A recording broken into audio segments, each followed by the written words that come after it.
Hey, please watch this short video and you will get the answers you are seeking.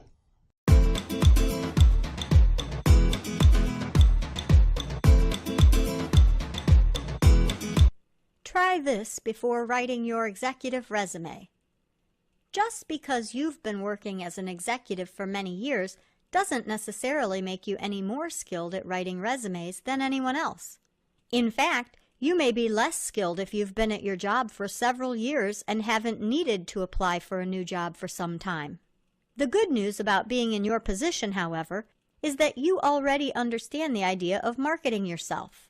You may just need to organize your ideas and develop a way of thinking about your job search and resume before sending out applications. So before you begin writing your executive resume, take a look at some ideas for ways to make sure it will be a stellar one. First, find your target. Many executives find that their varied professional pasts leave them itching to include their entire career on their resumes to make themselves more accessible to a wide range of industries. Unfortunately, creating a resume that discusses everything often makes the candidate look unfocused and unattractive to employers. It's for this reason that it's a good idea to find one target to focus on per resume. If you have a human resources and marketing background, it could be difficult for representatives from either industry to feel that you're fully qualified. So choose one area that you may feel strongest in, or that you think you may receive the best results from in your job search.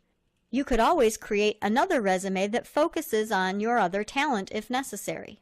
Second, identify companies of interest and research them.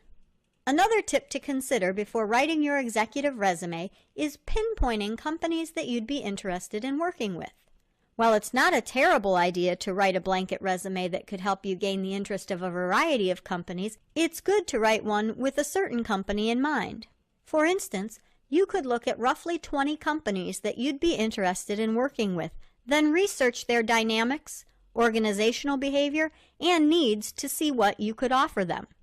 You don't have to write for each specific company unless you're applying with them directly, but by identifying companies and learning more about them, you could give yourself a little bit more direction in the information you want to share to make yourself more attractive to recruiters and hiring managers who are on the prowl for candidates. Number 3, think from a hiring perspective. Executive, it's very likely that you've found yourself in the hiring position at some point. This is great for you because it allows you to place yourself in the mindset of a recruiter who is looking for a candidate. What would you look for if you needed a qualified candidate? As you organize what you would like to add to your executive resume, you could jot down what you've looked for in former candidates to help you decide what information you'd like to offer now that you're a candidate. Sometimes writing an executive resume can seem like an intimidating task because the stakes are so high. But if you do some planning before you ever put pen to paper, you could significantly improve your chances of being snagged for an executive position. So, I hope you enjoyed our video. To get more information or contact us, please visit our website.